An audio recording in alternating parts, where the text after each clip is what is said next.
वहीं दिल्ली के हिंदी भवन में छत्तीसगढ़ मितवा संकल्प समिति रायपुर और विद्या देवी चैरिटेबल ट्रस्ट की तरफ से कार्यक्रम का आयोजन किया गया। कार्यक्रम के दौरान ट्रांसजेंडर के अधिकारों पर चर्चा की गई। इसके साथ ही वार्षिक कैलेंडर और पुस्तक का भी विमोचन किया गया।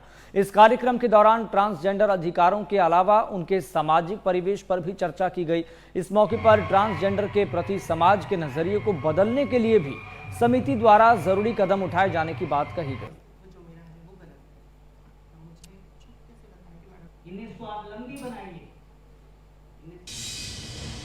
आज का जो कार्यक्रम जो ट्रांसजेंडर्स के लिए समाज में जो उनकी स्थिति है उसको एक जो नज़रिया है उस नज़रिए के प्रति समाज का एक संजीदगापन सामने आए, इसको लेकर कार्यक्रम किया गया। शारीरिक बनावट के भेदभाव के ऊपर हम समाज के एक हिस्से को अपने से अलग कर देते हैं, उसके प्रति एक हीनता की भावना रखते हैं।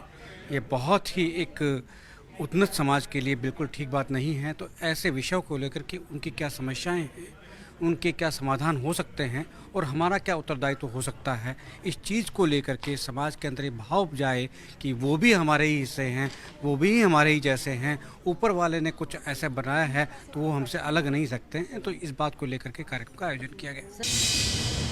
समाज को अपना नज़रिया बदलना पड़ेगा इनके प्रति पूरी तरह से। समाज को इनको एक्सेप्ट करना पड़ेगा। We all are the creatures of God. They are not the separate identities. They must be accepted, they must be accommodated, they must be welcomed. जब तक फैमिली इनको एक्सेप्ट नहीं करेगा, जब अपने माँ बाप ही एक्सेप्ट नहीं करेंगे तो कौन करेगा। तो सुरेश भैया जी का मुझे बहुत अच्छा लगा कि पहले फैमिली में रिहेबिलिटेशन, फैमिली को मनाना पड़ेगा, समाज तो उसके बाद आता है।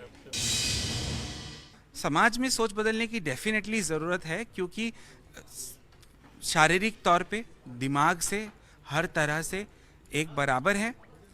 स्त्री या पुरुष दोनों ही तरीके से अगर देखें, कहीं ना कहीं तो वो फिट होते हैं, मनुष्य की जाति में तो आते हैं, मनुष्य की योनि में तो उनकी गिनती होती है।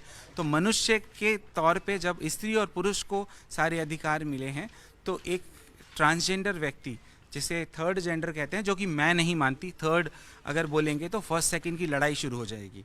तो ट्रांसजेंडर व्यक्ति को उस अधिकार का पूरा हक है जो एक पुरुष और स्त्री को है, चाहे वो पढ़ाई हो, चाहे वो घर हो, चाहे वो नौकरी हो, कारोबार हो, आने जाने की कहीं की सुविधा हो, या फिर कोई और फैसिलिटी, चाहे वो मेडिकल इंटरवेंशन ही क्यों ना।